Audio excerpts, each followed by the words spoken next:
You know how everyone keeps talking about boundaries these days? You think you kind of maybe set some here and there, and yet nothing really changes with the people that you need boundaries around. Somehow you still end up overgiving, frustrated, and disappointed with the other person and with yourself. So today, let's set the record straight so that your boundaries can effectively protect you from bullshit, from heartache, from misunderstanding. For starters, boundaries don't always have to be this dramatic sit down conversation.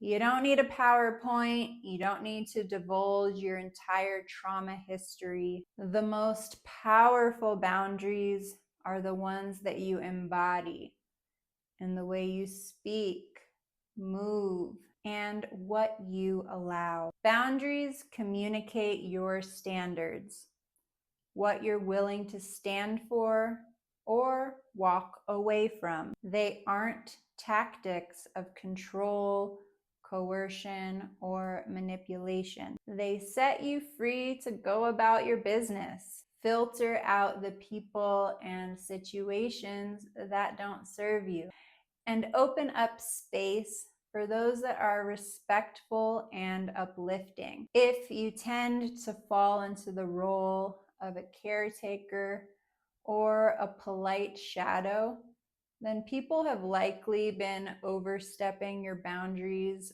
for years because those boundaries had not been enforced or even made clear in the first place. While you absolutely have every right to set a boundary at any phase in a relationship, today's focus is on what you are not putting up with in those early stages of dating. Let's get into it. Boundary number one, you are not being the nice girl. I know. You're loving, you're empathetic, you have a big heart, and playing nice has probably been ingrained in you as a survival strategy. But it's outdated, and these days, it's probably causing you more harm than good. If you're always being nice and agreeable, going along with what they say, absorbing their problems as your own, and constantly defaulting to their opinions and preferences, yeah, that might be nice, but you're not being kind to them or to you.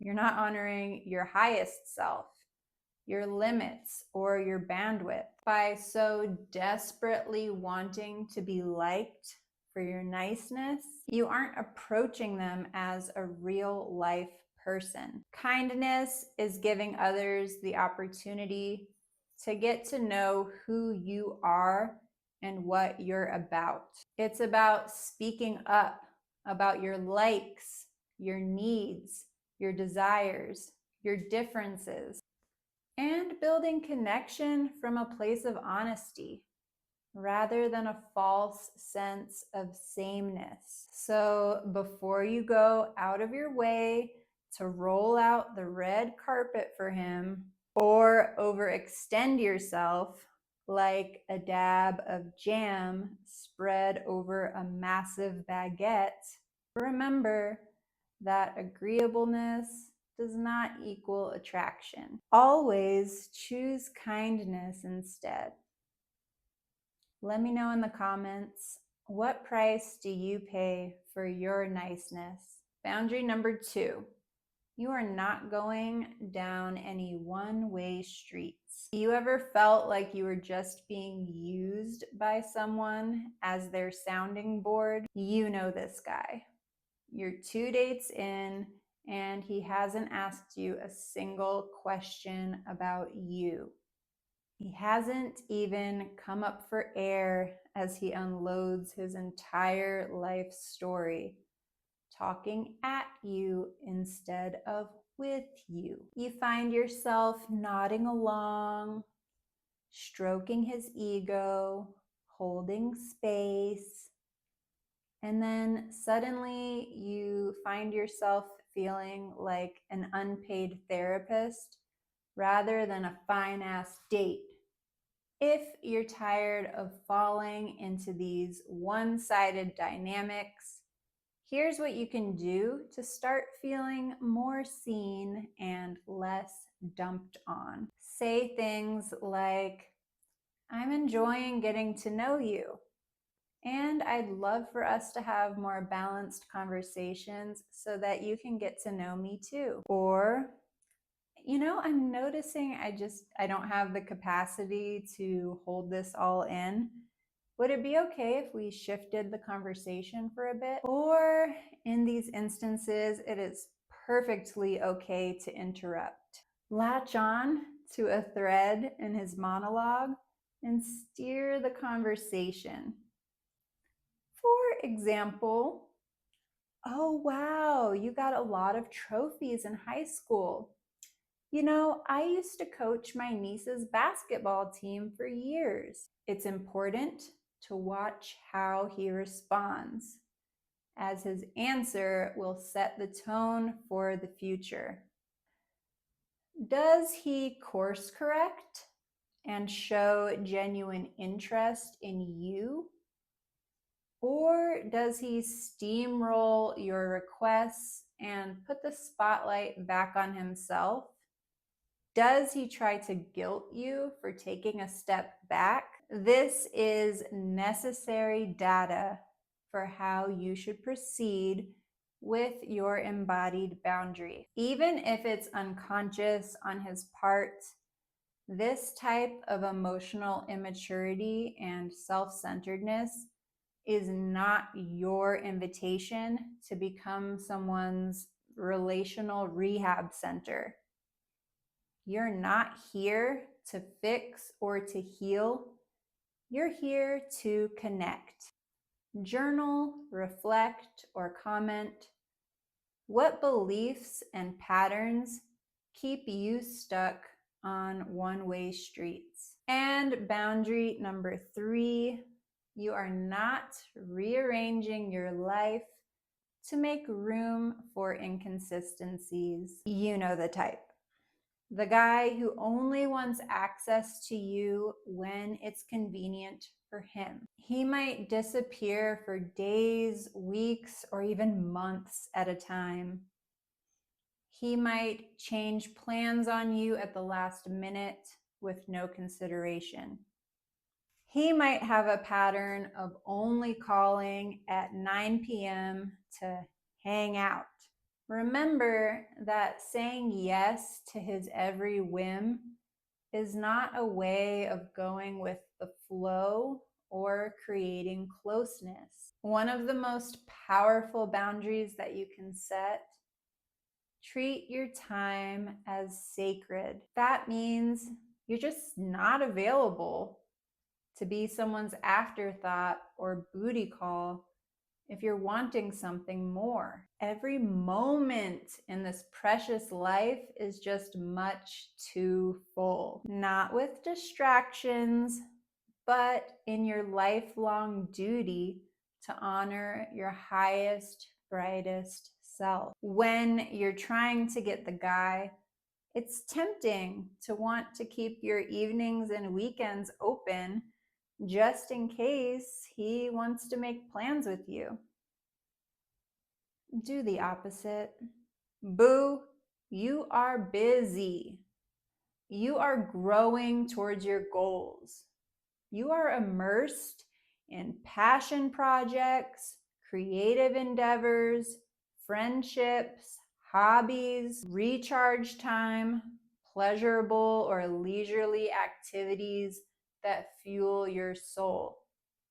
And if you don't really know what those are at this moment, that's perfectly okay. You are busy exploring different avenues to see what those interests and passions might be. Park walks, solo movie dates, girls' night out. Hey, sitting in a bathrobe reading a book totally counts too. By embodying an enriched life, you aren't waiting around for someone to fill you up or to give your life meaning. You powerfully radiate that you are enough on your own, that your life is already whole, and someone has to be intentional and reciprocal if they want to be a part of it. So get comfortable with setting boundaries around your sacred time. Get comfortable with saying no without the apology or the attitude. It's all good in the hood. And please do not follow it with a backstory or justification. Like, I just have a lot going on. It's just because the minute that you start over explaining, you're trying to manage his reaction and how he feels about you. And this is the exact type of behavior that you are outgrowing. Take a moment to journal, reflect, or comment. Where do I make space for someone at the cost of myself? What would be a meaningful way to fill that gap? Let me be clear. Boundaries do not mean that you're being difficult, callous, or controlling. You're acting from a place of integrity rather than fawning. You're speaking up for that inner child who didn't always have a voice or choice. You're setting yourself free from acting out of pressure, guilt, or obligation. Let me know, what other boundaries have you found to be effective? And what boundaries would you like to begin implementing in these early stages of dating? If this hit home and you'd like more support in creating emotionally mature, fulfilling relationships, check out the rest of the videos in this playlist or head to the description where you can find ways to work together through one of my coaching programs. Thanks so much for supporting this channel, and I'll see you in the next one.